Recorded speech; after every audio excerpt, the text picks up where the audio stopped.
À partir du moment où, courageusement, on met sur la table, c'est ce que le président de la République a fait ce matin dans toute la presse quotidienne régionale, on met sur la table cette réforme, ça gronde, je me dis alors que ça va plutôt dans le bon sens. Oui, parce ça gronde. qu'il y a besoin de changer, de réformer, il était temps de le faire.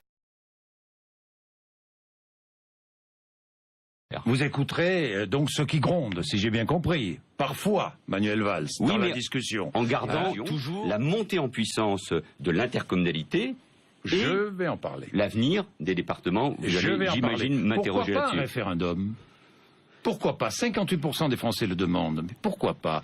Parce que je pense que face à cette question d'intérêt général, on répondrait à une autre question. Laquelle? On répondrait à une question concernant le président de la République, parce que c'est lui qui poserait la question. C'est-à-dire que ce référendum se transformerait en oui ou non François Hollande, quoi. Peut-être, mais surtout, on verrait l'addition à ce moment-là, vous venez d'en parler, de tous les contraires. Et moi, je compte là-dessus, sur le Parlement, sur son rôle. Je sais, Jean-Jacques Bourdin, c'est pas facile à défendre, c'est tellement... Mais aucun pouvoir n'organise de référendum dans ce pays. Mais sur quelle base, Manuel Valls? Pourquoi? Mais parce que sur ce sujet aussi compliqué, vous auriez l'addition de tous les contraires. Et je pense, il faut le dire à nos compatriotes, c'est au président de la République, au gouvernement et au Parlement, et je l'espère de tout cœur, de faire valoir l'intérêt général. Sinon, vous aurez toutes les contradictions, tous les élus. Regardez l'opposition qui s'exprime aujourd'hui.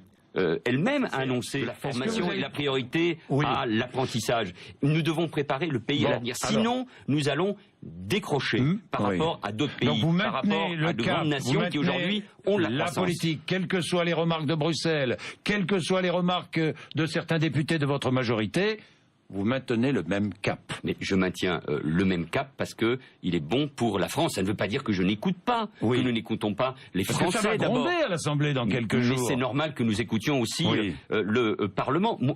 La Ve République. Vous avez vu ce que veulent certains députés socialistes? Il veut une réorientation de l'Europe. Il prend des décisions essentielles pour notre pays. Lorsqu'on pose la question, peut-il tenir 3 ans, ça vous insupporte? Pacte de responsabilité et de solidarité, réforme des territoires. Et il y a cette mise en cause permanente du chef de l'État. Va-t-il rester? Va-t-il pouvoir gouverner? Mais évidemment qu'il va tenir. Évidemment qu'il va tenir ce quinquennat. Et moi, à ses côtés, comme le gouvernement, je suis là non seulement pour faire réussir la France, mais pour permettre la réussite de ce quinquennat. Et vous croyez que je vais perdre mon temps à commenter des sondages et à être dans une soi-disant rivalité avec le président de la République? Non. Il m'a nommé, ma relation avec lui, c'est la confiance et c'est la loyauté. Il n'y a pas d'autre chemin. Je ne vais pas rajouter, moi, du désordre, là aussi, au désordre et aux difficultés que nous pouvons connaître. Dernière question.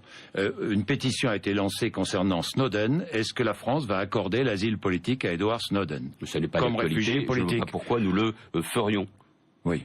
Vous n'êtes pas favorable? Je n'y suis pas favorable, mais si la question se pose, elle sera bien sûr examinée. Merci Manuel Valls d'être venu nous voir ce matin. Il est 8h58.